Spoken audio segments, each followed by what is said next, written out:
Hello, everyone, and welcome to our show, the Distinguished Black Gentleman Show. I am your host, RJ Mack. I'm glad that you are here to join us. If you're on Facebook Live, if you're on YouTube Live, please go ahead and throw those thumbs up. Let us know you're here. Put in your city or your state, the area that you're coming from. We like to see how far we're reaching. We love being on this show. We love doing this live. We've been doing it for a couple of weeks now. This is our 4th episode, and we're happy that you joined us. I got my boys with me. My brothers waiting to be brought on screen. I'm going to bring them in one by one and introduce them. We got my boy Courtney in the house. What's up, Courtney? What's Coming good, man? from Texas. We got my boy Angel in the house. What's going on? From the Himalayas. A true down south brother. All right, we're happy to be here. We're on Blog Talk Radio. If you want to call in, please call in and let us know. We'll probably be taking calls around 9:20. 9:20 we'll be taking calls, so you can join us in and join our conversation. We like to hear your voice. If you're on Facebook, go ahead and throw in those comments in the chat. We'll see you. We'll put you on the screen. And we may be taking some people on to bring them on the screen. And maybe I'll bring you on the screen later on in the show. Doesn't look like we got too many people logged on just yet. Go ahead and hit that like and share button. We're going to give everybody about 5 minutes to log on. Yo, where do I find this, man? I'm lost, yo. It's good. Yo, I'm lost, yo. What are you all trying to find? Hey, did you watched it though? Did you finish it, Angel? Yeah, for the most part.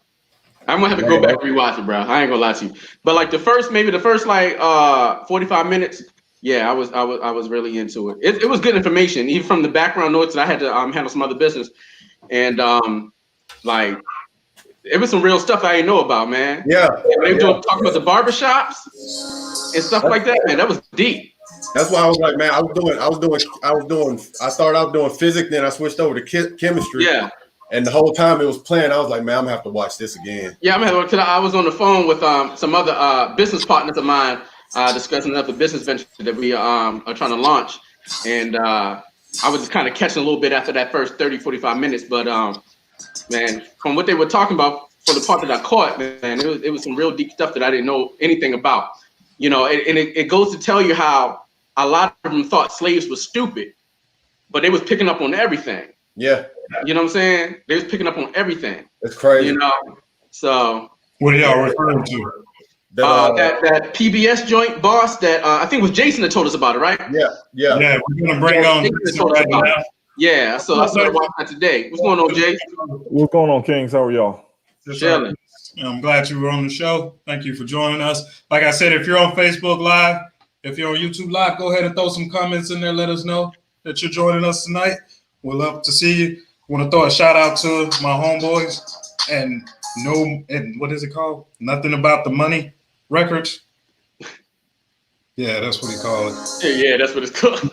They're your homeboys, all right? They're your homeboys. Jason had to come up here with a goddamn button down and a tie. You know what I'm saying? I ain't even got sleeves on today. I had to. I just came from the office. Okay, no doubt. So I didn't even think I was gonna make it on. That's why I shot Rob. I'm glad you did, brother.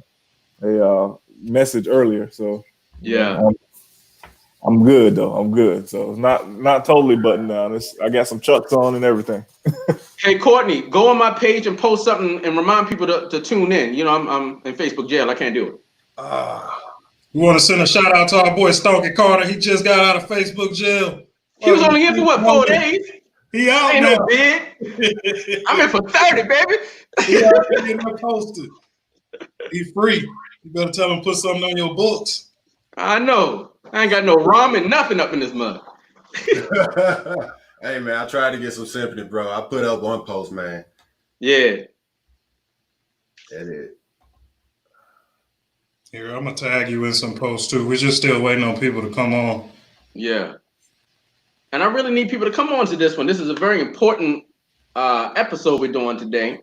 You know, showing some recognition and discussing some things that a lot of people think that us as Black men don't take seriously, you know. So I need the ladies' participation in this. The Black women out there, I need their participation. You hear that, women? Call in. Throw that like sign. Let us know that you're here. Go ahead and hit us with that thumbs up. You can, like I said, you could always call in the Blog Talk Radio line. The number is down at the bottom, 845-277-9427. We'll probably be taking calls around 9:20 Eastern. That's 8:20 Eastern. I think that's 5:20 Central. I mean, it's West Coast time. To your room? Yeah, you should be good. Okay. Oh yeah, you good. Hey Jason, that was a good documentary you recommended, man. Yeah, brother. Yeah, man. Boss joint. It definitely kind of puts things in perspective, right? And if you'll hear me talk, perspective is probably one of my favorite words. But from seeing how we've moved from here to here, to see how mistrust is built up, right? You know, I mean, coming out of slavery and going to the Freedmen's Bank, they would let you know that history would try to say that Frederick Douglass failed us, right? Mm-hmm. He only came in after they stole all the money. Yeah, right. He came in to save it. After. Right? Yeah. So after they stole all the money, not he didn't start the Freedmen's Bank. No, history would try to tell us that he started the Freedmen's Bank.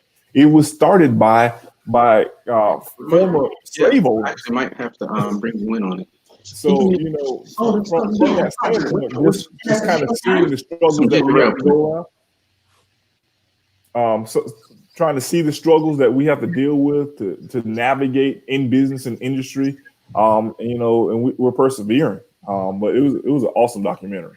Go ahead and shout out that documentary again. What's the name of it? It's called Boss. I'm gonna pull it up right now so I don't butcher it. I posted it on my page too. It's a PBS special, Boss, the Black Experience in Business. Boss, the Black Experience in Business. It was a PBS special, dope special. You can find it on pbs.org. It's free. It's awesome. It's about an hour and 30 minutes or so. Worth every hour and 30 minutes. Talks about, you know, Madam C.J. Walker and the woman that put Madam C.J. Walker on, right? So there's a Black woman that put her on. It talks about how, you know, Robert Smith rose to power and Vista Equity. It talks about it runs the gamut. Yeah, they kind of take a crap on that woman that put C.J. Walker on in that Netflix series, but I heard that's all just for the series.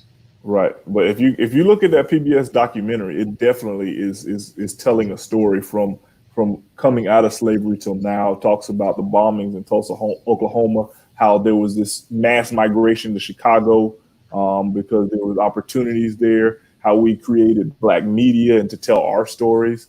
It was literally an amazing documentary. And once we understand our history, I think we're able to move forward. I think part of the problem that we have right now is we have a lack of cultural identity, right? My last name is technically Warner.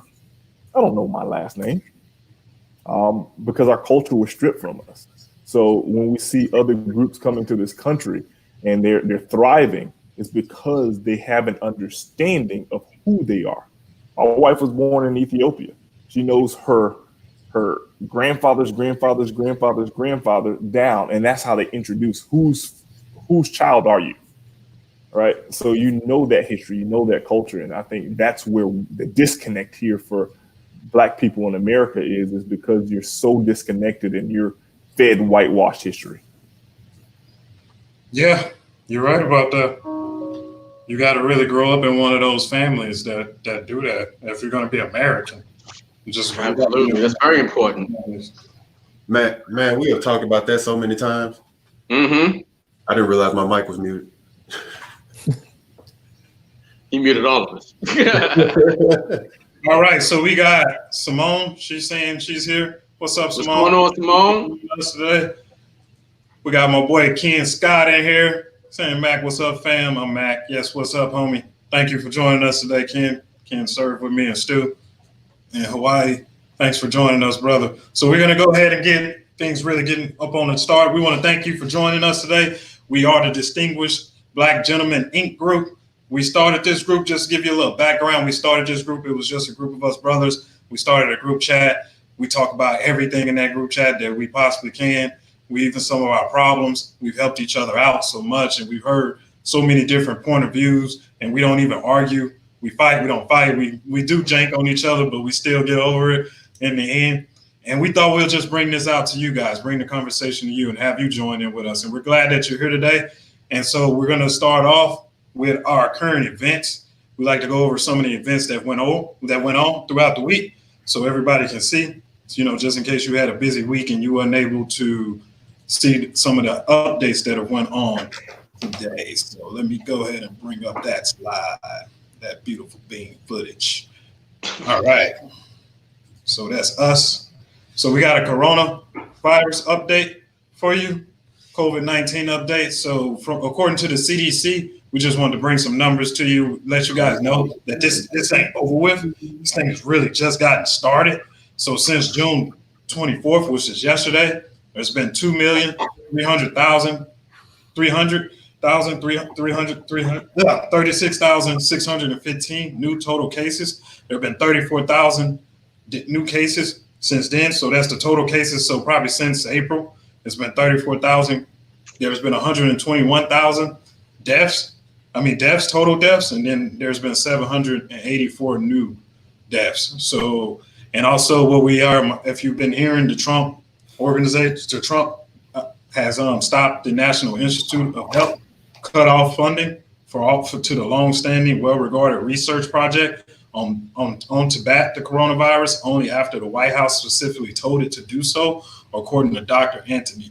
So he's a director, and so we are in some trouble, people. Our White House ain't taking this seriously. So we need to take this seriously too. Black people, you need to arm yourself because we're already hearing rumors that they want to start testing that the coronavirus vaccine on Black people first. They ain't even talking about testing it on the military first. They're talking about testing it on us first. So be careful with that and watch yourself because I don't trust them vaccines, and hopefully you don't either. Let's be clear. These are just United States cases, right? This is not worldwide cases. We're talking about right here in the United States. I mean, Beijing, China is shutting down. They're shutting down Rome right now. So we're not. This is not the second wave. We haven't even finished the first wave. Right. Yeah.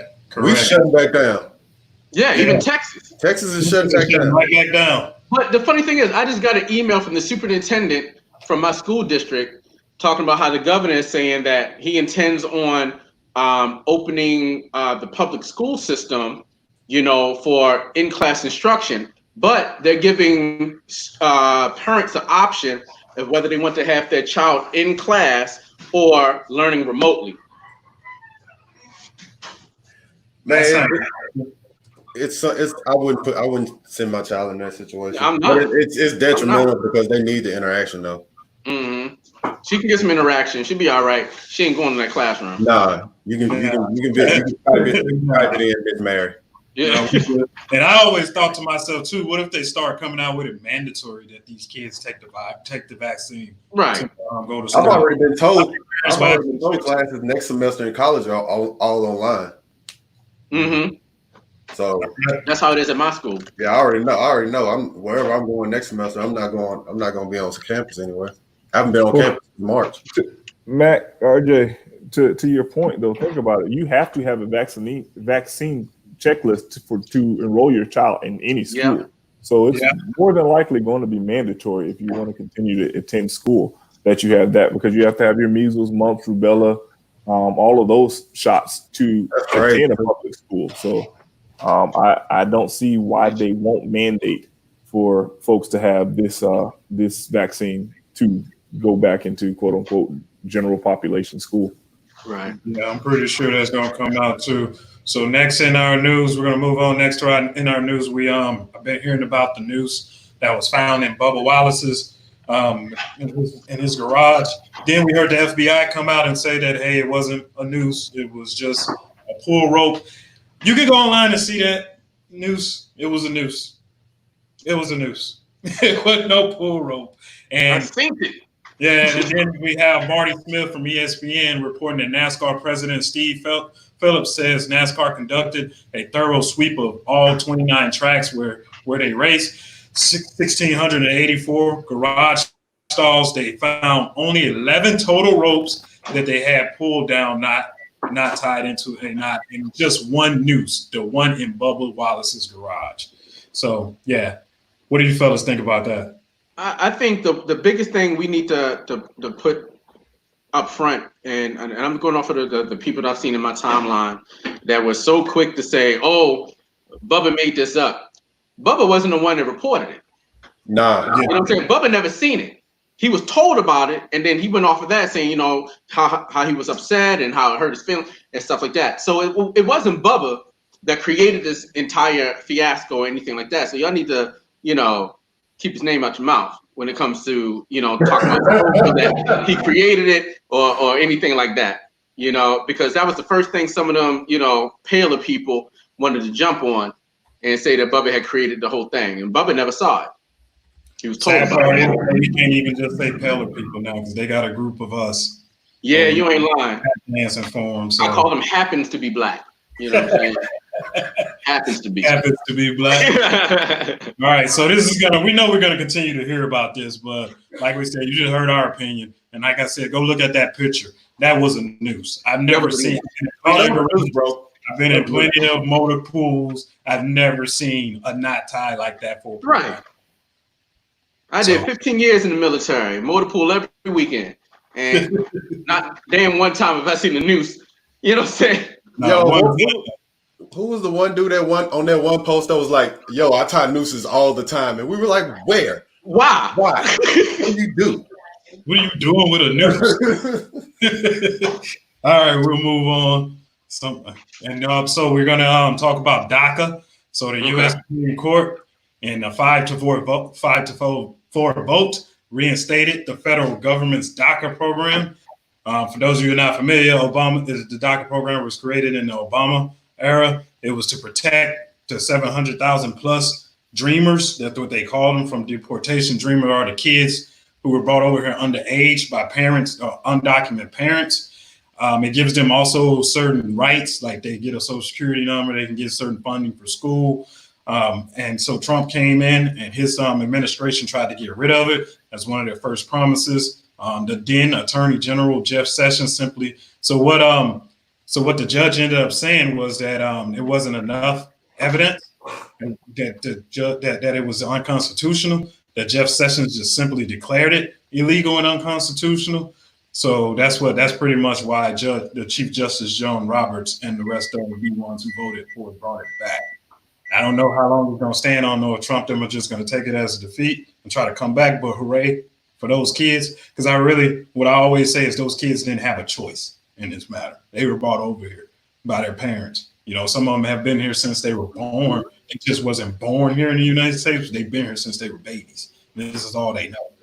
And so they pretty much born and raised United States citizens. So I'm glad that the awesome part about this, right, is Chief Justice John Roberts is a very conservative judge. And for him to push that and to speak on that ruling, it says a lot, right? And once the Supreme Court makes a ruling, it's really hard to overturn that. Like the president can be big mad and all he wants, but they made a ruling, and that's the highest court. So I mean, it seems like they're here to stay, and I'm clap it up. So good for them. So we had an incident happen in Wilmington, North Carolina, where officers were caught on tape saying some racially charged comments. And I really didn't put everything they said on here. So I suggest go look up what they said. Boy, it was some crazy stuff. So Officer Michael Kevin Piner, 44 years old, and two other police officers, 50-year-old Corporal Jesse Moore and 48-year-old James Gilmore. So these weren't young bucks. These were some pretty older dudes. They were taped recorded in officers. Peeners predicted that Black Lives Matter protests would soon lead to a civil war. He made comments like, "We're just going to go out and start slaughtering them fucking niggas." Yeah, I can say it. Wipe them off the fucking map, Piner said of African Americans, that'll put them back about 4 or 5 generations. All 3 officers were fired Wednesday, and then the Wilmington Police Chief, Donnie Williams, he just got there, and he's happy to be Black. Called it brutally offensive. He actually has some extra things to say. Like I said, go read the comments because that's just what I just said is just what Piner said. All 3 of them had comments to say. And all 3 of them had some crazy stuff to say, right? Did y'all hear? Did y'all read about this or hear about this? Oh, yeah. I posted it on my page earlier. Yeah. I think one of them said something about these beautiful white women are falling on their knees worshiping these Black men now or something crazy like that. Oh, You back in Germany? What happened? Yeah. That's a crazy case, boy. And then they got Black boss. Yo, mad disrespect. Yeah. This came from the Washington Post, just for y'all to know. So you can go look up. It was written by Tim Urin. So go look it up on the Washington Post. You'll get a little bit more information. That just shows you how widespread the problem is, though, man. Yeah, it really does. That shows you how widespread the problem is. Yeah. It's everywhere. People really just say, "Oh, it's just a few bad cops." No, it's a lot of people live by this ideology, man. And like we said, these ain't young guys, man. These are 48, 50, 44-year-old guys. These are probably leaders, people that young men look up to. So they hear this, and this is where they get it from. They get taught this from their elders. And every time they get a chance to, they rough up one of us. Yep. That's exactly what I was going to say. Think about all of the arrests that they have made just based go on back and review all that. implicit bias that they've already had that's built up. So if you're 50 years old, you've probably been in the force for at least 20 years, right? Mm-hmm. 20 years of this type of behavior and this type of thinking. Like, what does that do to that community? And this is what we're talking about. These are the types of things that we really talk about when we think about, we matter, police reform, all of those things, because you continue to see stuff like this. Yeah. Yep. That's why we say the police departments, if you're walking out right now because of this stuff, bye. Because you them bad apples. See you later. And we need to get more brothers and sisters on the force. Definitely. Absolutely. In droves, though, not onesies and twosies. We need to be, 70, 80% of the graduating class is going in. Well, part of it, we have to. So it's a duality, right? If you're going to ask more brothers and sisters to get on the force, we have to support them, right? Right. We have to be able to say, you know what, we're going to stand up for you when they come in our communities to police our communities. We have to be like, we're going to stand with you. We got to get rid of that no snitching rule. We got to do a lot of things to kind of wrap our arms around those folks that we push up to wear that badge.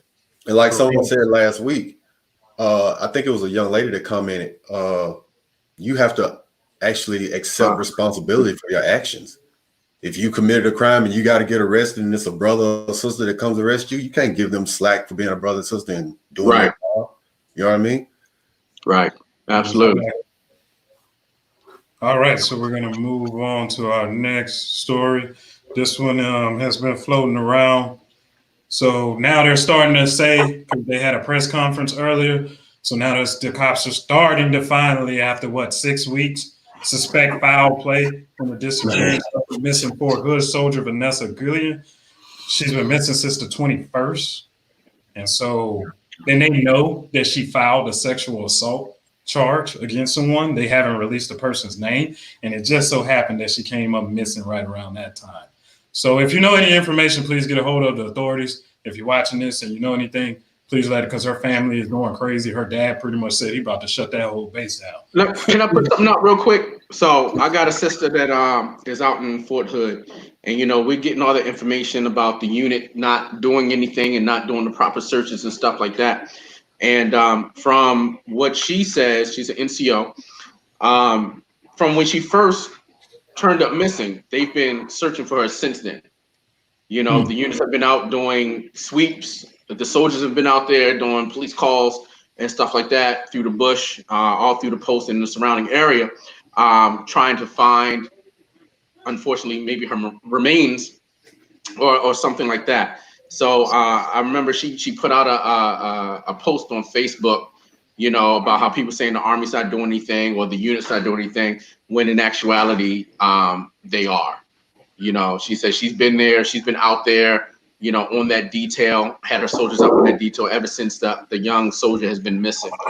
So that's something to keep in mind when people automatically say, well, the unit's not doing anything, they're not, taking this seriously or anything like that. A lot of times, as all of us know, the military doesn't put out every move that they do, as they doing it, so that's something to keep in mind. So let's not just jump the gun and say, the Army isn't looking for this young lady.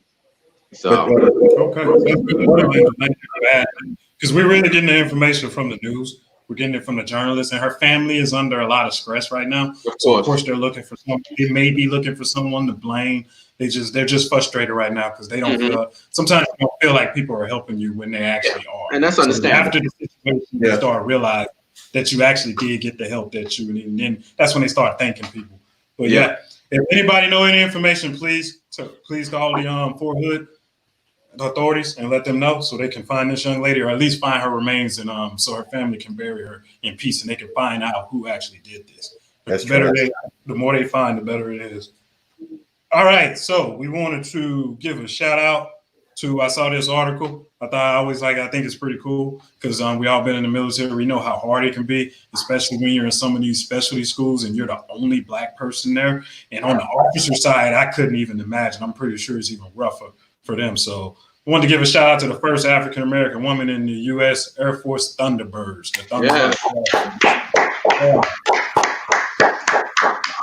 The Thunderbirds are an elite unit. Her name is Captain Remoshe Nelson, served in the Air Force for the last 8 years. They said she's mostly been overseas. The Air Force Thunderbird Squadron has existed since 1953. It's only had 332 officers. Nelson's rank as officer make her the first Black woman with the title and only one of 12 with the position. Wow. Ooh, right. Wow. She went through some stuff. Yeah. Hearing from my boy Oscar Mike about what he went through going through his school. And man, I'm pretty sure she had to tough it up to get through that. Oh, yeah. She's a Georgia native, and she credits her parents' support and her time at Howard University, HBCU. All right. HBCU. All right. All right, cool. We got that from the NBC Washington Post. You can go ahead and check NBC Washington. You can go ahead and check out that article to get more information on her. Like I said, once again, congratulations. I think that's it. Yeah, that's it. All right, we're done with our updates. Let me get out of here. Actually, my bad. We got one more. Let me get out of here. So, as we said, we were going to highlight some NPOs. Right now, Jason's on here. He owns an NPO, so we're going to talk about his in a little bit more depth in just 1 second. But we want to shout out one of our sisters that we know is doing her thing with her NPO. It's called Kita's Place. Yes. Where's it located? One more time for me. Chicago. So as though I forgot to put that on here. I'm sorry, Kita. So Kita is located in Chicago. They reach out to middle school and high school age girls between the ages of 12 and 18. They're mostly going in under-resourced, underserved, or low-income communities.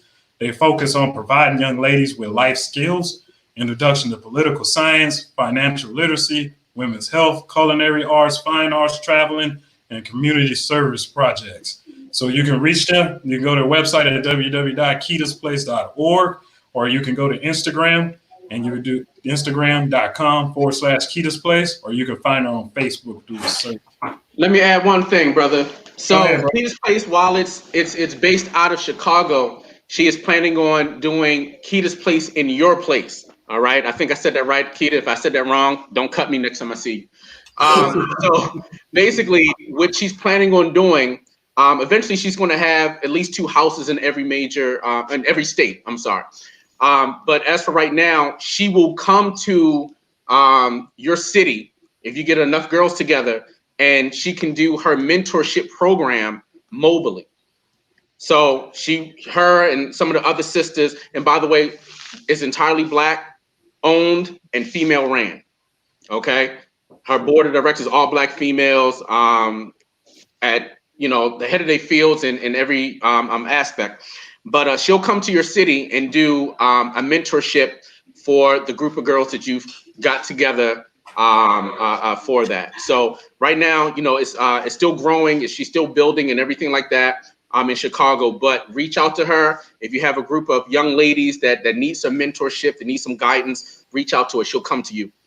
All right. All right, man. Resources, we're trying to bring y'all things instead of just talking about it. We'll bring you a place where you can do some action. You can link up with somebody right now. Sometimes you're just not built up to the point to where you can carry out your plans. So you can reach out to other people who have like-minded plans. And I'm pretty sure there's a lot of people looking for places to mentor these young ladies out here. So please reach out to Keita. You can go to her website again. Like I said, it's up there, and reach out to her if you want to do some mentorship. Like Angel said, she's starting to spread out past Chicago. But if you're in Chicago, you definitely need to hit her up. You need to do it. If you're shy, you need to do it. And she takes donations. Yes, she does. Go to her page, donate, and not just monetarily. If you have information, if you have a skill set and anything like that, reach out to her. She can use you, especially Black females. We can use you for this project, for this initiative. So it doesn't have to just be money. Okay. Definitely doesn't just have to be money. Definitely don't. All right. For those of you who have just joined us, thank you for joining us today. You have joined the Distinguished Black Gentleman Show. We're live on Blog Talk Radio. We're live on Facebook. We're live on YouTube. If you're on Facebook, go ahead and throw up that like and share button. Go ahead and throw in your name, the city that you're from. Let us know how far we reach. We got our brother Robert in the chats. He hollers Chicago. Let's look, Keita Williams. So you got some support over there from Robert. We got my boy Brent Zawala. He put in there, man, that was definitely a news. I'm still I'll see it anywhere. Yep, exactly. Tell him, Zawala. That was one of our light-skinned brothers, too. There we go. All right, so we're going to move into it is. I was going to say something, but I'm not. I was looking right at Courtney. I was going to say something, but I'm not. Oh, it's 9:32 already, bro. We moving quickly. 9:32 Eastern. And we're going to go ahead and move on to our next session. We're going to highlight our guest real quickly. Our guest and his initiatives and what he's doing. Go ahead, Jason. Go ahead and let the people know your background, what you your why, the NPO you run. I'm gonna put the highlight all on you, brother. Awesome, man. I appreciate you all for having me. Jason Warner, based out of Atlanta, Georgia. Run an organization called the Own the Vision Foundation. And what we do, think of us as the United Way for Black people. We raise money in bulk and give it right back out. Right? There's some amazing organizations out there. And when we started, we said we're not going to reinvent the wheel, but we're going to look for that pain point in our community. And that is we have a lack of a financial infrastructure. So what we did is said, why couldn't it be where everyone that looks like us donated $1 a month? And we just seed that right back into the community. We're still growing. We're still building. We've seeded some nonprofits. We've seeded some entrepreneurs. And one of the greatest things about it is it's us seeding us. When you think about a lot of these organizations and you say, why don't they do things for us? It's because, they have a talking head of the funding that they get, right? So if they're going to X, Y, and Z company to get $50 million, if X, Y, and Z company that gave them $50 million said, don't say anything about this issue, guess what? They're going to be quiet. All right. So this we partnered with Young Black Entrepreneur Magazine right here. We gave $5,000 to a Clark Atlanta student for her business. She is an amazing young lady. She has a publishing company for young authors, for elementary and middle school authors. It's just awesome. So she's with her company already. I think they've close to 1,000 books that they publish for young people. And we're talking about like little kids, and they have their own book. They have, funding mechanisms. So it's just awesome. So, what we do, we support HBCUs, national and local nonprofits, media, legal defense funds, businesses. Our goal is to start helping purchase land around the country. But it takes your help. It takes your help. $1 per month, $12 a year. That's how we save and serve our communities. All right. So you just hit that donate button and you go up in there and you add your donation to him. Like Jason said, it's only $1 a month. So $1 a month, a lot of you don't miss that. You spend that on weed, you spend that on cigarettes, You can't. $1. You won't even notice that gone. You can't. I'm definitely donating. So part of the thing is, again, like I said, we don't recreate the wheel. Some of the organizations like that we support, Goody Nation. It's an organization that's based in Atlanta, but they do work all over the country. They infuse technology and nonprofits to create service for good, right? So we have all these folks in the tech space coming with the nonprofit space, and they hack for good. The Next Level Boys Academy, man, this group, Gary Davis is probably, if you look at a Superman, that's Superman right there. He literally is redirecting. If you go to I think it's nextlevelboys.org, he literally is transitioning young people out of the system. Judges allow these young men to go to Gary Davis's program in lieu of going to prison. They finish their program. They have no record. They have none of these things. Some young men facing 40, 50 years in prison. They go through this mentor and leadership program, and they're out. And they leave productive lives. I know a story, a young man that was facing 30 some odd years, and he ended up, after going through this program, ended up going to Division I football. It's those types of people that are changing lives, man. So, there's some amazing organization out there. So our goal is we shouldn't wait on the organizations that don't care about us to feed us. The corporations that don't care about us to seed us, we can seed us, right? There's not one Fortune 500 company that's been started by a Black person in this country. Not one. We have to see the change that we want to see. You are absolutely correct about that, sir. I'm glad you brought that point up, because that's why we have you on the show today, because we're going to talk about the economics of why it's so important that we start focusing on economics in our Black community. What can we do? Because like you just pointed out, we have a bunch of millionaires, we got a couple billionaires, and we still don't have anyone that owns a bunch of Black. And it's a collective thing, right? So this is where we get it wrong. And if you want to research this, just Google Dr. Claude Anderson. Pick up his book, Powernomics. If you haven't seen any of his YouTube videos or what have you, he breaks it down. He's been doing this for 30, 40 years, right? And just like a house, you have to build the foundation first. Then you put the walls and you put the roof on. But if you don't do that, and if we don't own and control, we're just running by ourselves.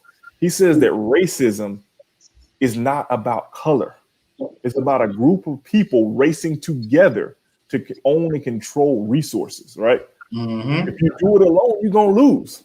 Yeah. We don't have a seat at the table because we own and control nothing.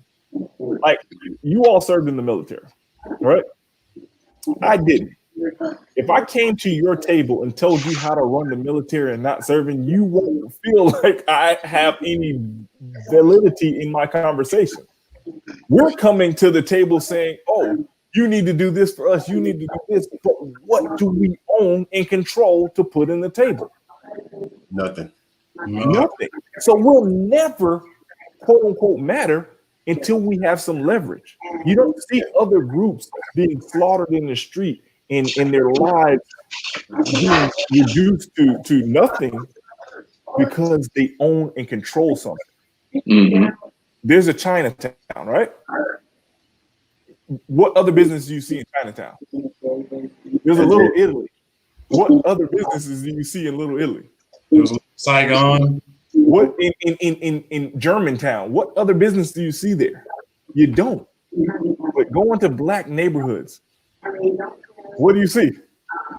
Every other place but us. And this is not being exclusive of anybody because we all go to those areas and partake in what they have.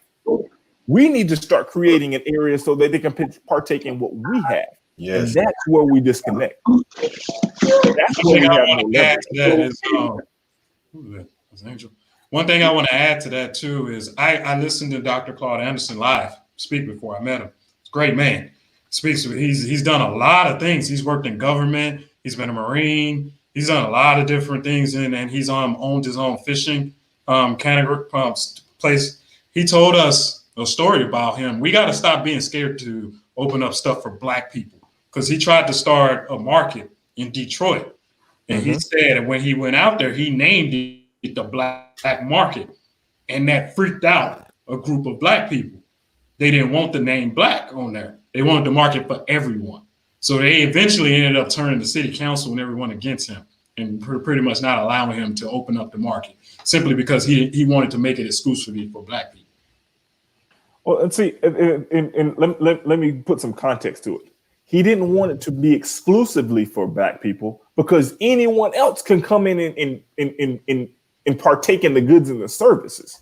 Just like anyone can go to Chinatown and partake in the goods and the services.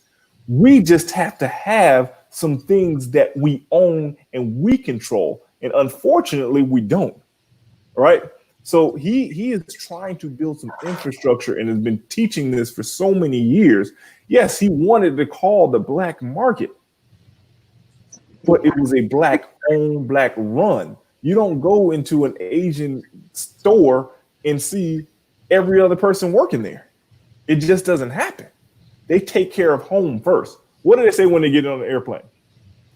If cabin pressure reduces, the mask is going to fall out. Put the mask on your face before you put it on, even if it's a child next to you. Yeah. We have to start putting the mask on our face first, right?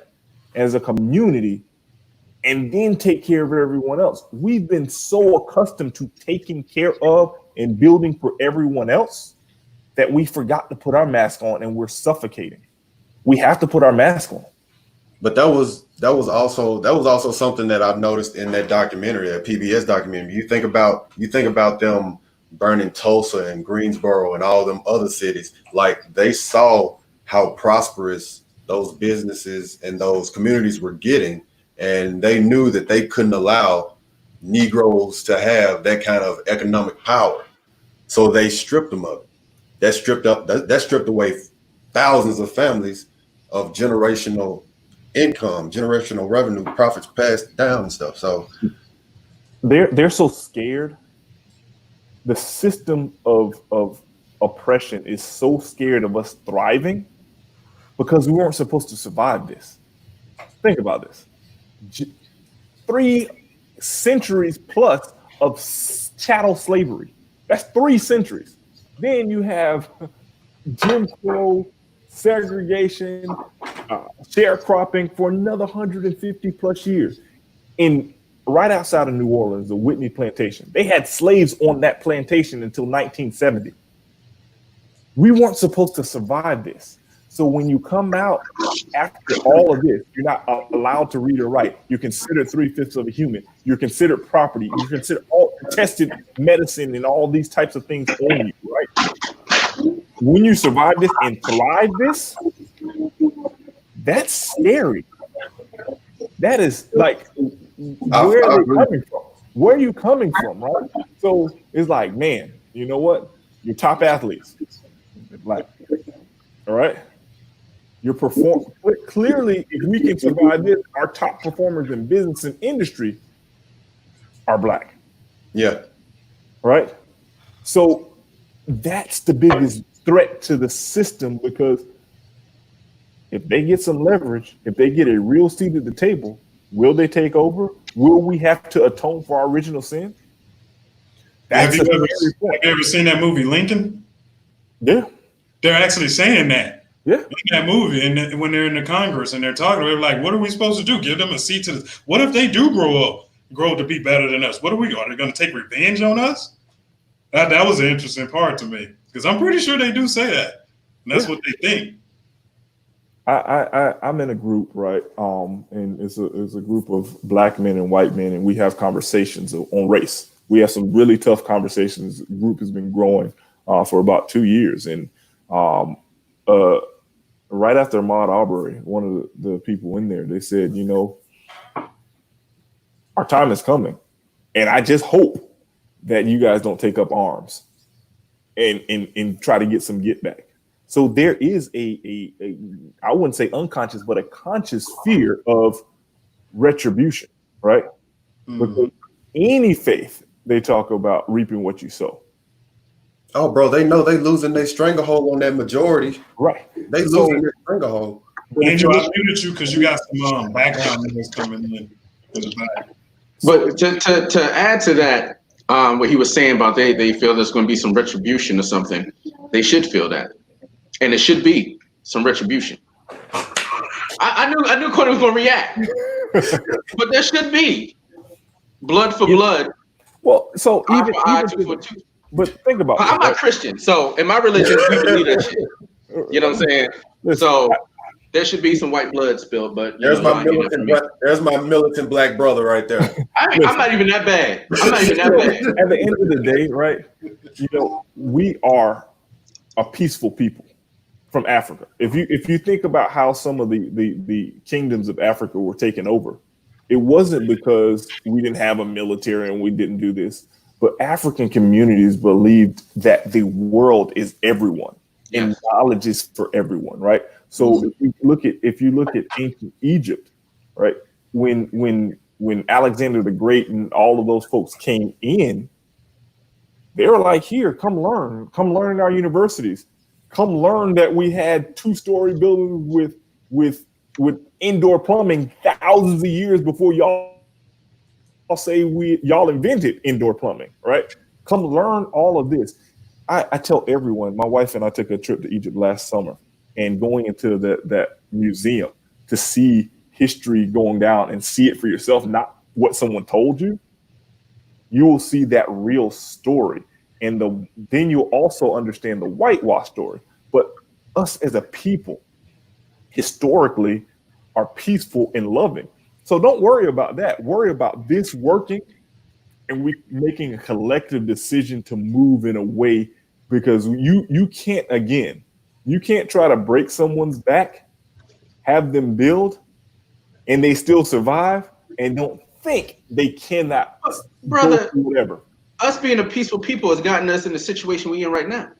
It actually has, but you also got to think about the Haitians, bro. What did the revolt get them? But see, that's when political. I'm gonna tell you something about Haitian people. Haitian people are some of the proudest, no matter what their economic situation is. Right. When I'm back home in the Dominican Republic, I always know a Haitian just by the way they walk. Yeah. Okay? They walk majestically. They walk with pride. They understand their history. Right. Yeah, they're broke. They ain't got no money. But they have something more important than that. They have their pride, because they did something that no other nation has done. Right. You're true about that. You see what I'm saying? There's something to be said about, personal wealth and monetary wealth. Absolutely. Absolutely. You know what I'm saying?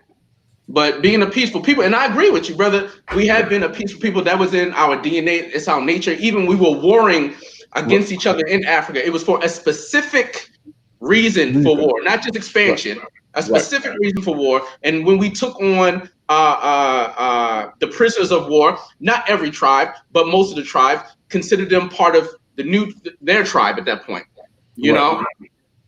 But some of that having that same mentality with Westerners and in this country and in the Western civilization has not worked out well for us. Absolutely. It works out well for people that have that same mentality. They don't. Right. They understand one thing: violence.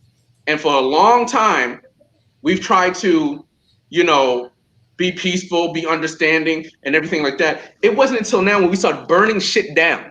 Now they're starting to say, "Oh, we need to listen. Oh, there's really a problem." Motherfucker, it's been a problem for decades. I don't even think it's the burning the stuff down, because we've been doing that for decades. It's just we kill really bringing attention to it. We're targeting cops, we're targeting white folk. I think the fact that it's happening so back though, that's starting to catch their attention. Because remember, we used to have gaps. We had the Rodney King incident, then we had a long gap in between that. Now things are happening back to back to back in more cities. Well, it's it's because you're seeing it, like Will Smith says, because you have these right here, right? Yeah. You have these, and people can see it front and center every single day. And now it's not like you can't be like, nah, that's not really happening, right? You just had the dude in Valdosta get slammed and broke his wrist. Yeah, and it was the wrong person. Yeah, I saw that today. Yesterday, or I saw it between yesterday and today. Yeah, I saw that. From the Western Union, and the one officer is talking to him. He's like, "What are you talking about? Go watch the tape. I just went to Western Union. This, that, and the third." Other officer walks up on him, slams him, breaks the man's arm, and just ran up on him too. And they were like, just come across the street, didn't say a word, just nothing. He didn't hear what the brother was saying. He just came up behind him, boom, and just came up behind him and snatched.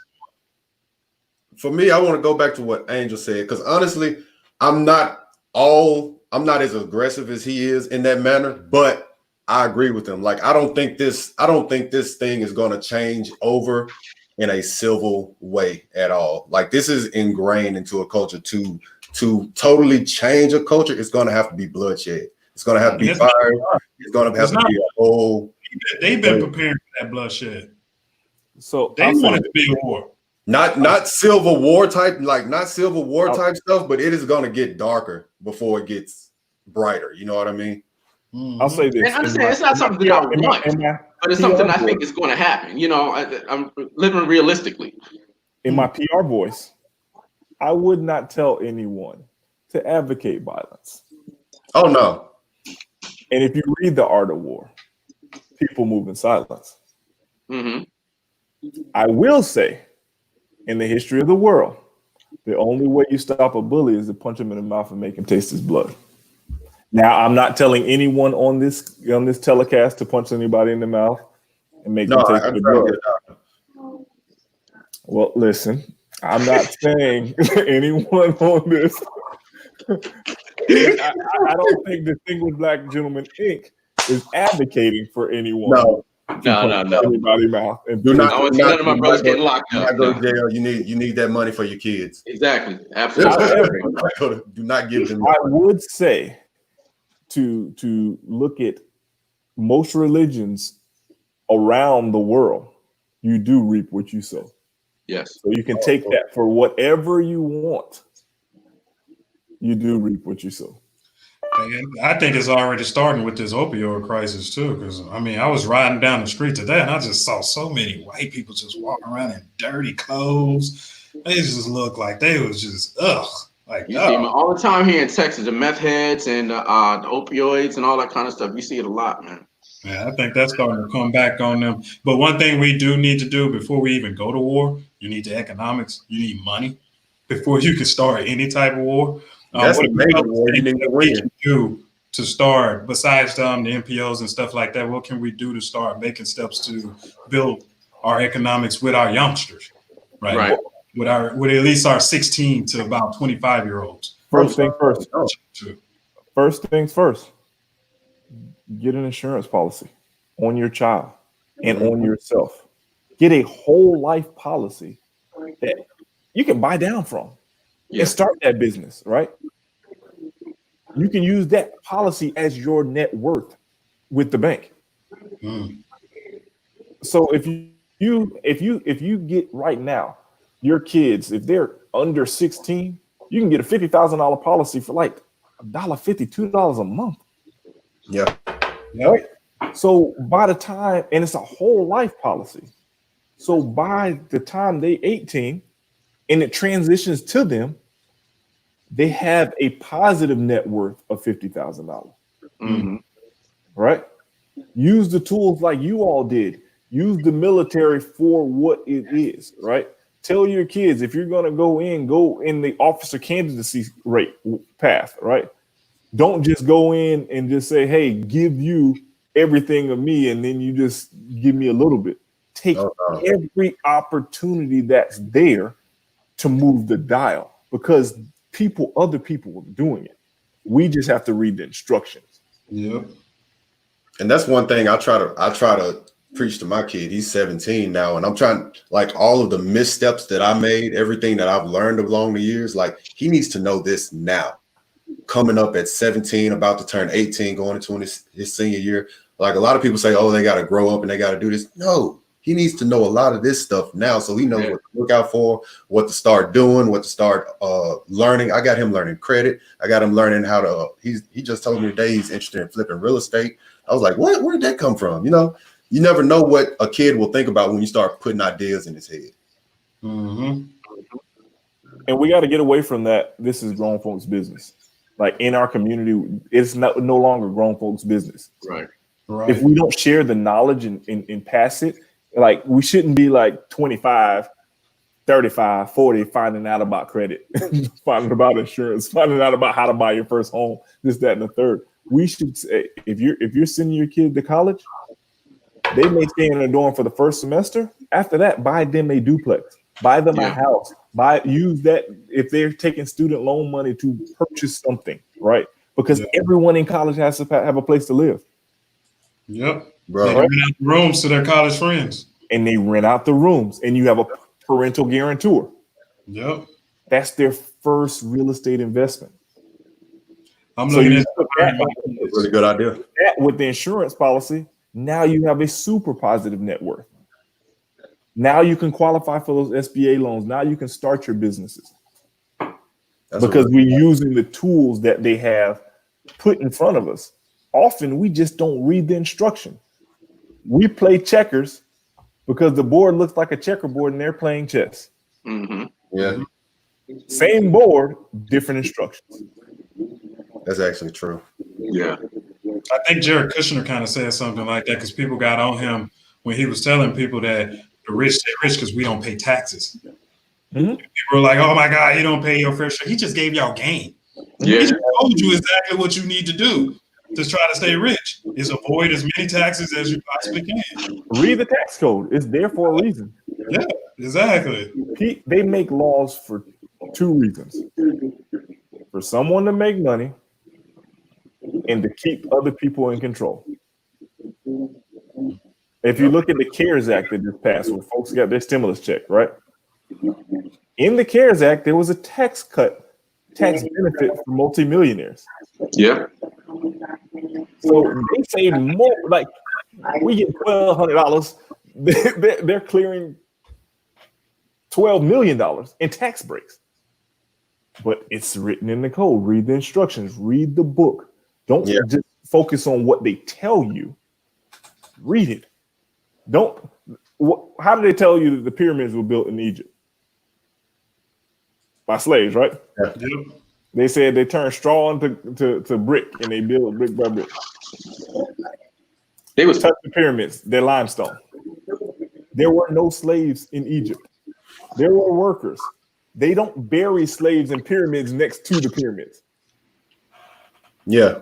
Mm-hmm. They were paid. If you can even look on the hieroglyphics where the pharaoh and the queen are giving. It wasn't the other way around. They're giving. And you make a good point. The Egyptians were very good at recording everything they did, every single thing they did, and not in one story did it say they were slaves. Not one story that said it was a bunch of Hebrews or anything like that. But that's something that group likes to hold on to. But they were paid skills and craftsmen that built the pyramids. And they believed in doing well, right? They believed in karma, basically. They believed how you lived in that first life transcends to the second life. That's why they had mummies and tombs, because they buried everything with them, because they thought they would wake up in a new life. So the ruling class knew if they didn't treat the people, because they happened to be born into the ruling class, but the quote unquote lower class perfectly, they could wake up as an ant or a roach, right? So they believed in the workers believed in doing a perfect work. So you will see perfect 90-degree angles. You will see perfect arches, perfect columns, perfect art, because that was ingrained into them. The story didn't shift until the invaders of the West in Italy and in Greece were coming in, and the Roman Empire, and they were saying, well, we have to justify why we have slaves. Christians might have to pick up that practice thing. We have to. Well, think about this. The Bible was written thousands of years after the Egyptian Empire. Oh yeah. It didn't start. So if you're talking about a book that was written 2,000 plus years ago, and that empire was over 8,000 years ago, and people walked the earth 250,000 years ago, there's a disconnect of a lot of years. Christianity creates a disconnect between Black people in America and Egypt. I know that for a fact. A lot of Black Christians really believe that Egypt is evil, that they taught a lot of evil. Really? Really? Yeah. I never heard that one. Wow. Yeah, bro. I just know that a lot of people think they come from Egyptian bloodline, and I'm like, you about as dark as me, brother. You know what I'm saying? You right Nigerian, Ghana. No, I'm gonna tell you. I take a trip. So when you go there, and if you go into the museum, because they do it chronologically over the empires, the first Egyptians was dark as me, nose as wide as mine.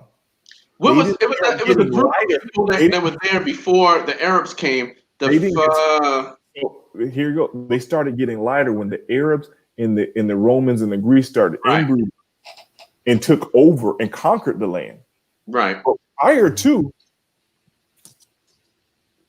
me and Mac Black, like, I mean, that's how it is there, and you'll see the statues because they use pigmentation in their statues and in their art. So you see it, and they did it all. They wanted everything to be perfect and look like things. So nose super wide, lips big. They put the pigment in the skin, in the statues and in the art. And so you'll see it. Right. So, but the story changes now when you conquer the land. Yes. Who gets to tell the story? The victor. Right. Oh, so now the story changes throughout history. So now you had to have slaves because, these people couldn't have built this stuff without slaves. You had aliens that came in and did this because they were these alien gods that they worshipped and this and that and the third. That's why I can't stand that show. That's what I always say. I'm like, people of color can be brilliant too. You don't have to, pull out aliens and say, oh, the aliens must have helped them do this. No, they were brilliant. That's all it is. They were really smart. It's aliens or Illuminati. Right, exactly. So, but when you go and see it and touch it, right? They say the arches and the columns were in Greece and Rome. There were arches and columns thousands of years before the Colosseum. Yeah. Right? I touched it. It wasn't like, oh, well, maybe they told me this. Like, you can still touch it. It's still there. Yeah. But we will go off of what someone told you. So that's why I said, look these things up, read the instructions, read the tax codes, read the books for yourself, and then do some fact checking. It's like when you're in school, you got to have more than one scholarly article. Do that because they put it right in front of you. They know you're not going to read it. Mm-hmm. I was reading where they finally said that the Sphinx was older than it actually is, like taught to be said, because they found that it was water damage, which means that it was underwater at one point. Well, and also a lot of these were under sand, right? So they were preserved, and some of the things that are older look newer because they were preserved for so long, but they were actually, when they do the carbon test and different things like that, they were thousands and thousands of years older. Yeah. Well, they left what is Egyptologists in charge of this. So a lot of that information is really shaky. shaky. All right, we don't have no time, I don't think, to talk about, protecting Black women. I'm not going to even do the moderator's rant tonight. And we just had it's almost been over an hour. Y'all want to stay on longer? Yeah. I would finish that conversation.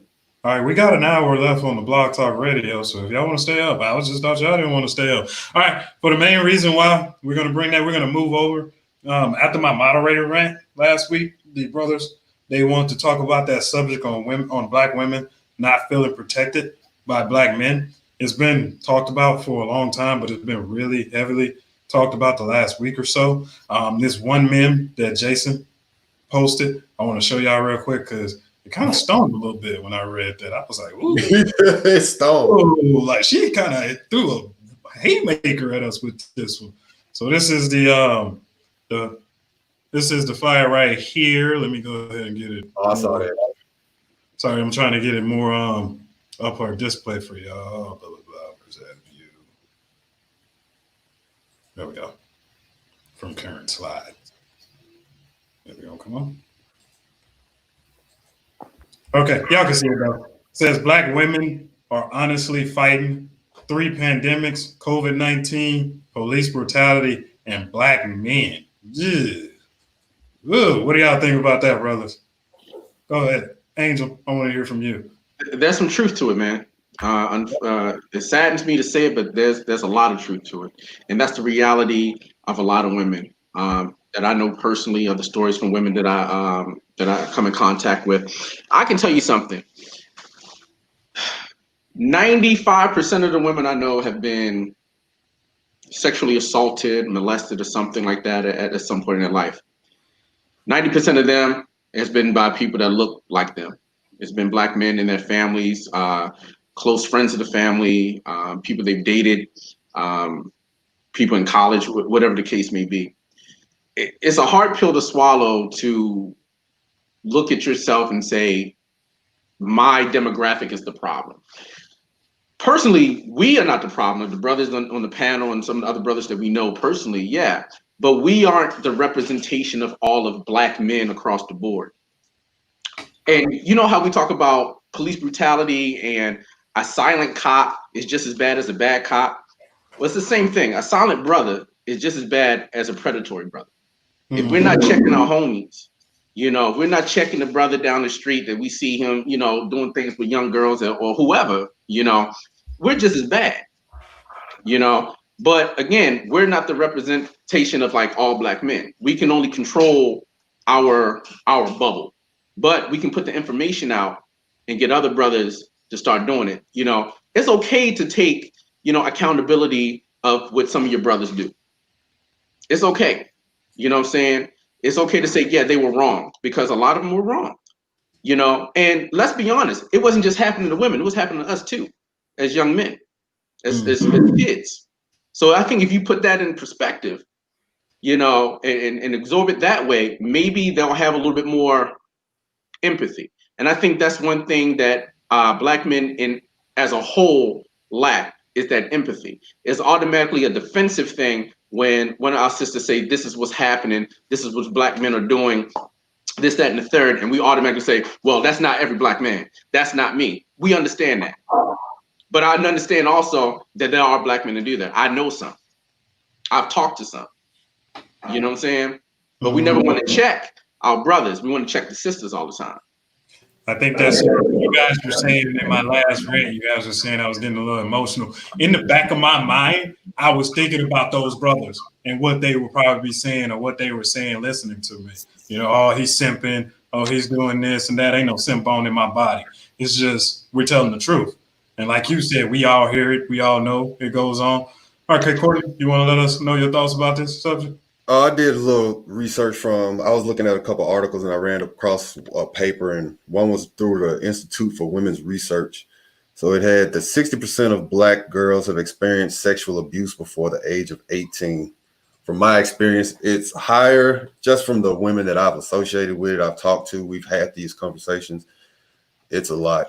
For every one Black woman that reports rape, 15 do not. And for you to get a perspective, for every one white woman that reports her rape, 5 do not. So that's 3 times as many Black women. African Americans are more likely to blame the victim for being sexually assaulted. I don't know how they found that out, but Black people account for a disproportionate number of intimate partner homicides. Almost 1 in 3 African American women have been subjected to intimate partner violence. Black women are also punished more often in school, have more contact with the criminal justice system, are objected to higher rates of racial profiling and and police brutality than white women. I'm not gonna lie. I've seen those comments a lot of times, and I've thought to myself, I do what I'm supposed. I feel like I do what I'm put here to do. You know what I mean? My grandfather raised me to be a protector. You know what I mean? He didn't seem like he was always the toughest guy walking around or whatever, but you knew that he was all right if he was around. You were all right if he was around. You know what I mean? So I try to give everyone that feeling. But there's a lot of brothers out here that don't, and there's a lot of people that were raised around brothers that didn't. And there's a lot of hurt in the community because of that. There's a lot of mistrust built up from transgressions that have happened in the past, transgressions that are still happening. So we have to understand that, and we have to be sympathetic of that. We have to be there to support, help, and to uplift them. Because if we don't do it, no one will. All right, that's a good statement. I'm glad you read those facts out for us, bro. You really broke it down. No, where did you get that from again? The Institute for Women's Research. Okay. All right. So if you want to go ahead and back that up and you want to study some more, go ahead and look at what Courtney said, the Institute for Women's Research, and look up those numbers. We all know it's true. We all know they're not lying. We just got to stop playing victim when they start telling us this up to our faces. So let's go ahead and going to hear from our guest, Jason. How you feel about that? I can only give you 30 seconds, right, of this one. And the reason being is next Thursday, we're hosting a conversation with 3 amazing women to get their perspective, right? I believe it's kind of, if someone says they're hurt, all you can say is, how can I help you? There cannot be a but. And too often men, we continue to say, not all men. What do we sound like? Not all officers, not all white people, not all. We have to be able to listen with a ear of empathy and concern and to change the behavior. So here's one thing I'm going to do to change the behavior. I saw that you put, let's get some female input. All right. So in this walk of understanding in they will call a feminist journey, and you don't have to be a woman to be a feminist. Female input, the word female is seen in the feminist movement as derogatory. Why? Because we don't say, let's get some male input. You'll say, what do the fellas say? What do the guys say? What does this dude say? And they equate female when you're talking about to a dog or a species. So it's understanding some of the things. So this is my, I guess, learning moment. We're going to say women, girls, queens, but we're going to take female when we're referring to women out of the vocabulary. So that's my quick input, my learned note. But we're going to have an amazing conversation with women about their feelings, get some definitions, because even talking to some women to prepare for the show next week is not just protection, right? It's support that a lot of them are talking about. So it's the language that matters. And I think part of that is almost like when white folks hear the word privilege, it evokes some type of emotion. So if a group of Black men like ourselves are saying, hearing Black women are not protected, and we feel like we're protecting our families, our wives, our girlfriends, our sisters, our cousins, our moms, it hits a nerve, right? But we have to listen with an ear of empathy and understanding. So that's my couple cents on it. Okay. Thanks for that. Thanks for letting us know that. Where is your conversation going to go down, and where can people tune in on that? So it's a private conversation. If you're in the One Institution community, you can come see that show. It's next Thursday night at 8 p.m. We have, like I said, 3 amazing women that are going to give their perspective, right? To tell us what that really means, because we can't define it. We can only be there to support. It's just like I can't give you any legislation on women reproductive rights because I'm not a woman and I don't have the same parts. But what I can do is be like my brother Keenan always says, an accomplice, not just an ally. If you need me right there, I'm riding with you. If you say I need your support, hey, hop in the whip. I got the truck ready. All right. So we can be an accomplice to the support versus just saying an ally and like, oh yeah, cheer, you're doing this. We see you. I know you need support. I know you need protection. So that's our part.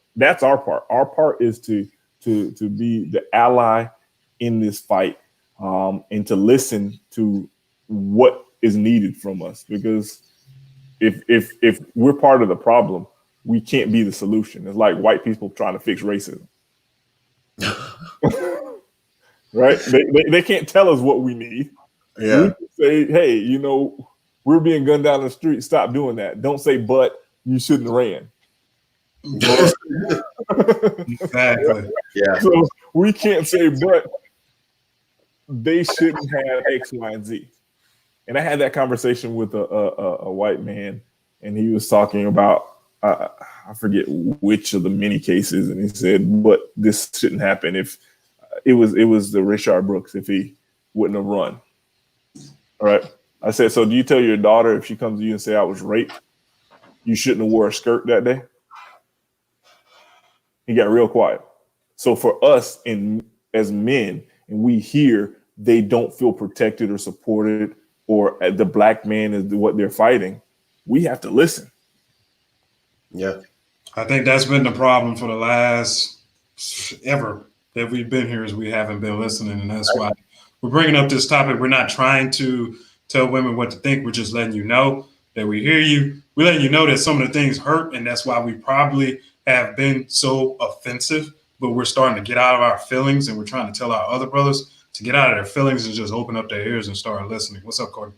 And honestly, I'm gonna just be 100. It's a culture change. It's a culture change in this country. It's a culture change around the world. Like back in the day, I mean, it was what it was. You know what I mean?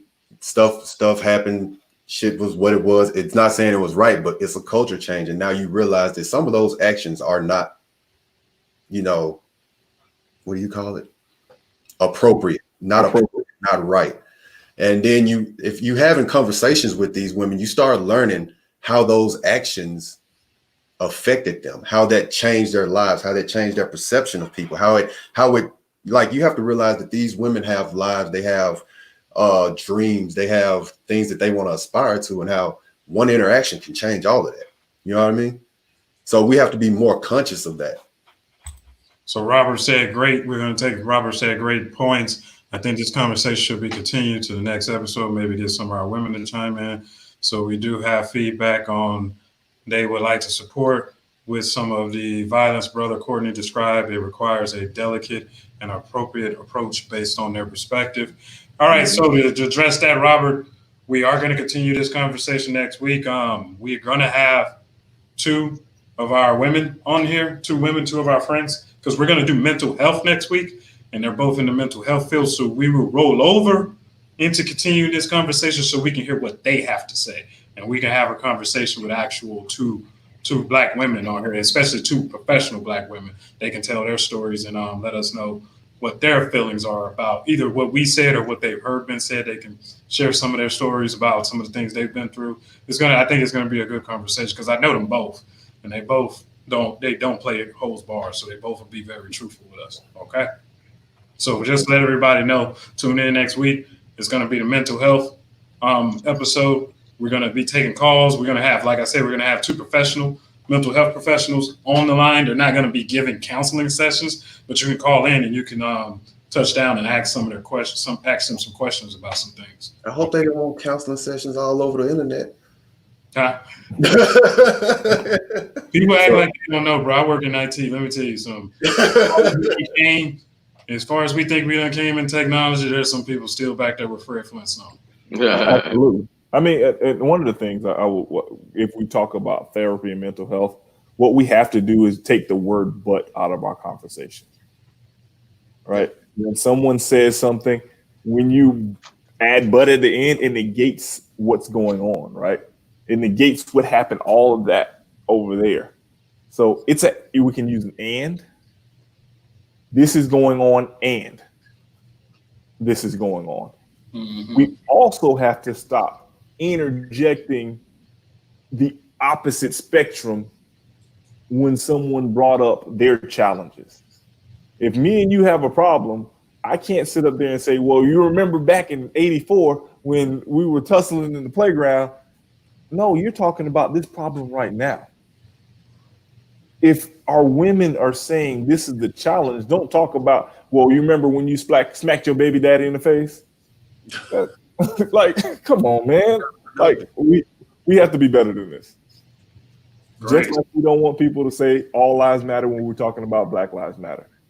You don't go to a cancer rally talking about what about AIDS.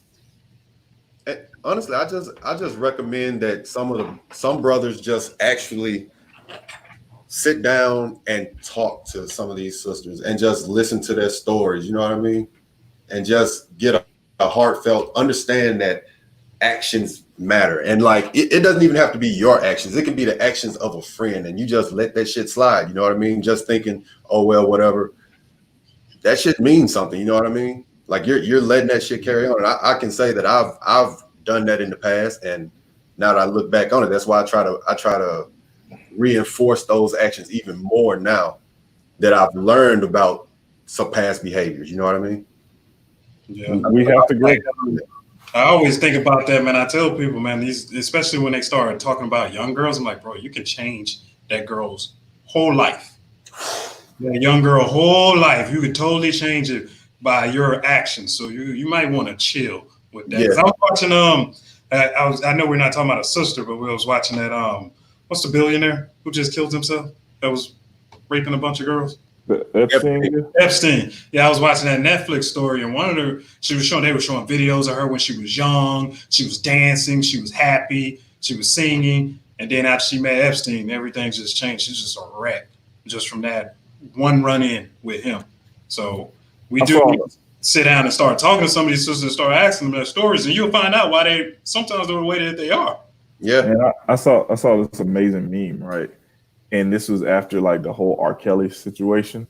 And they said they will see your daughters and friends will see you making excuses for R. Kelly and Bill Cosby, and they won't tell you about their trauma. They're watching. Oh, you know that young girl was fast. Oh, you know this, that, and the third. When you're making those excuses, that's shutting down, to Courtney's point, of those unreported cases. That's those actions right there. Those actions right there can change the course of someone's life, because you're sitting up, you're posting, you're having conversation where the children in the room. So if they don't believe the celebrity, why is my daddy or my uncle or my brother going to believe me when I say Uncle so-and-so touched me? Mm-hmm. Because you made excuses for this. And then they're going to say, well, maybe I was twerking a little bit too much, or maybe I was wearing something that was inappropriate. That is not a rape, abuse, assault, think less of you sentence. So we have to be conscious of our thoughts, our actions, our words, especially as we continue to perpetrate in this lifestyle that we've all been unfortunately brought up in. I'm from Miami. I was brought up on Luke and Trick Daddy. We all from the South. We were brought up You know, it's funny you bring up music, because I just got a message talking about how music nowadays makes a lot of women feel neglected and not respected. You know, with a lot of the music that's coming out right now, that's like a theme, that's a narrative in a lot of the popular music right now. You know, and you got one side of the story saying, or one side of the coin saying, you know, we need to stop anything that's offensive to women in music. And then you have the other side, is like, you know, free speech and expression of artists and stuff like that. But I can understand, you know, when you constantly hearing the most popular music at the clubs, on the radio and everything like that, you know, kind of humiliating, objectifying, and in some cases, dehumanizing Black women in the music in and of itself. I mean, you go back to Uncle Luke from back in the day. I remember being in like middle school listening to that, but compare that music to how they talk about him now. Even in R&B, listen to some of the brothers singing R&B and all they focus on is not love or anything. It's usually just about sex. You know what I'm saying? And so I can understand how they feel, objectified, and then that carries on to the mentality within the culture of young Black men and some older Black men too, or how they look at and objectify Black women. We push. We lift up Pac. Hear myself. We lift up Pac, right? Mm-hmm. He goes from Brenda had a baby to I hit him up. Yeah. Right. Yeah. We go. We came from a woman. We got our name from a woman. To that's why I F your B. Yeah. But Yeah. like, how do you even like absorb that consciously and make? MJG. I was reading those points, and then I went and checked, and I was looking up possible solutions that we had, and it's one of them were we already mentioned is that like understanding we've been socialized to think this way. You know what I mean? People, we've been socialized to view women as less than they are.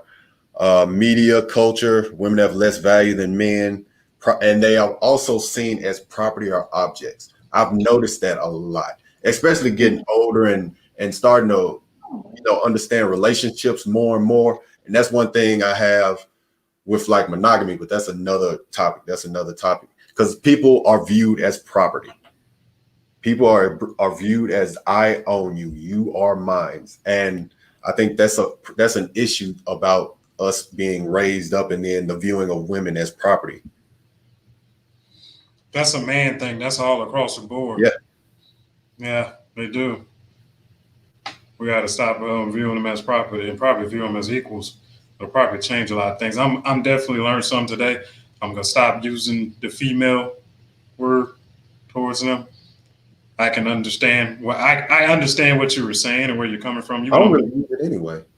Well, I learned because I literally had a conversation. She was like, I'm going to educate you on something. I was like, well, if the intent in the word was not derogatory, and they were like, you can't, like what someone feels and what your intent is two different things. So you have to go off how it came off. Like if a white man called you boy and his intent wasn't to demean you, he just grew up saying boy, and you like, bro, you're not gonna call me no boy, right? So we have to look at what that does to that person, the internal being. Because I was trying to say, I mean, just think about on Friday when Craig was like, you can't hit a female. That's a female. Yeah. And he was in a protection mode. Yeah. Right? So, and she was like, listen, you gonna either debate me or understand what it feels like. So I said, you know what, you're right.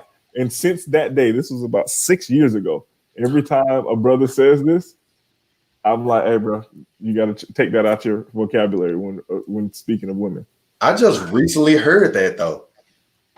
Really? I just recently heard that too. I think about a month ago, I left a comment on a post and the girl was like, you said female, so I'm done. I mean, that's been going on for the past few years, brother.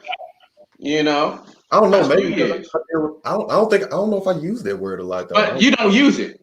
And I think that's probably the reason why it never came up with you, because for as long as I've known you, I've never heard you refer to a woman as female in, when we're talking or when we're on Facebook or anything like that. I've never heard you use that term. So maybe that's why it really didn't dawn on you, but I've had a lot of friends of mine that told me, and just being in certain groups and on certain threads, you see it all the time. And, it's a real sensitive topic. And my whole thing is, it's too easy just to comply.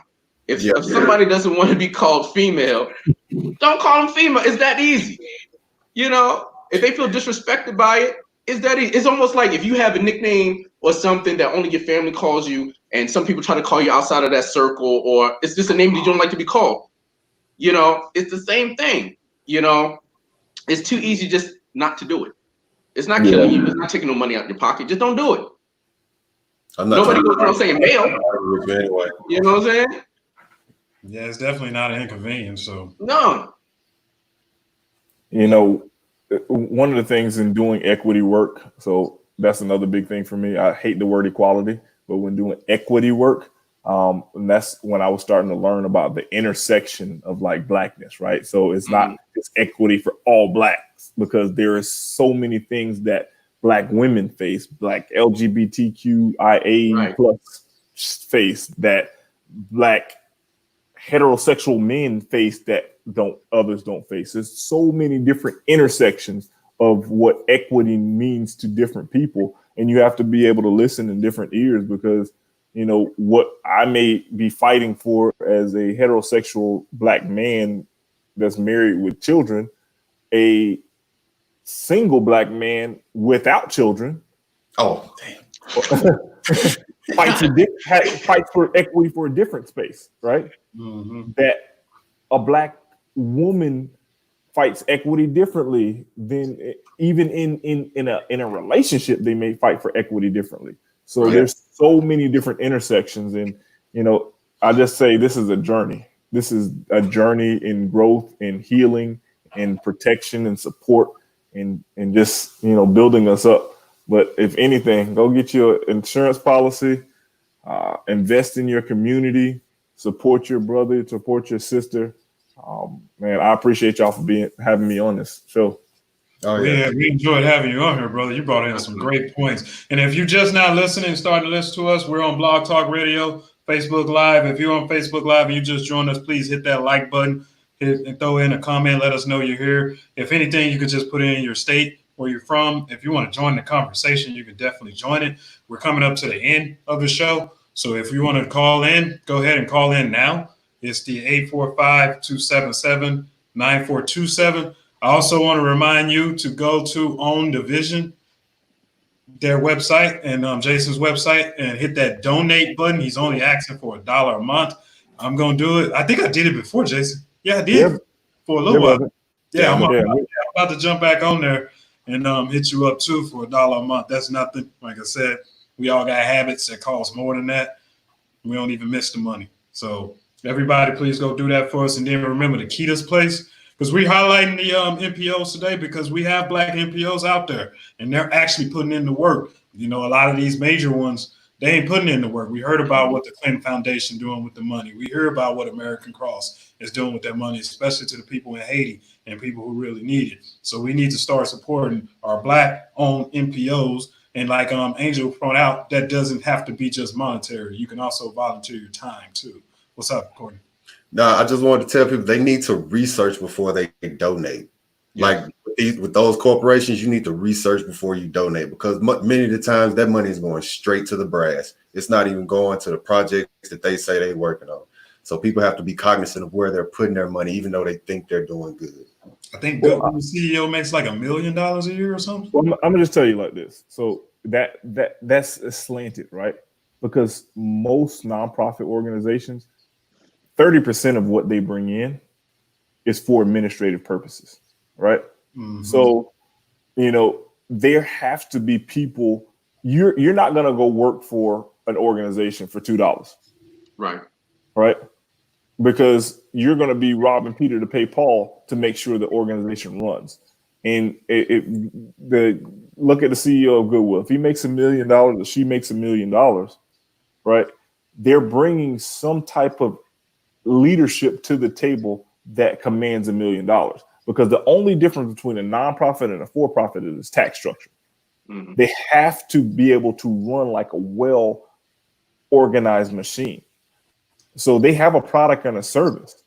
The number of people that actually get paid from your donations at Goodwill is people that are coming out of incarceration, people that are homeless. They don't just say, here's some clothes. They say, here's a job. Most of the people that work at the Goodwill stores are coming from a homeless type of situation. So, you know, those are the types of the things that we don't see behind the scene. All we see is that CEO is making a whole lot of money.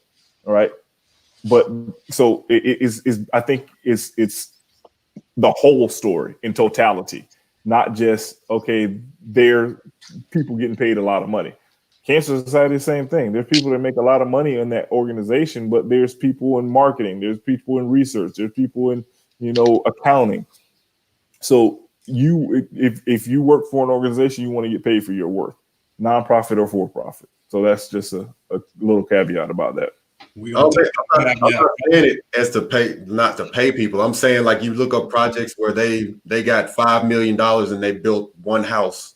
Now that part is the problem in the town or whatever. Like there are articles out there where the foundation. I think they misappropriated $342 million that was supposed to go towards Haiti. Stuff like that is what I'm speaking of. Yeah. Like I just don't want us to throw the baby out with the bathwater from a standpoint of from looking at the structure of these organizations. But yes, when people do wrong, hey, you got to call them out. You're not doing it right, call them out.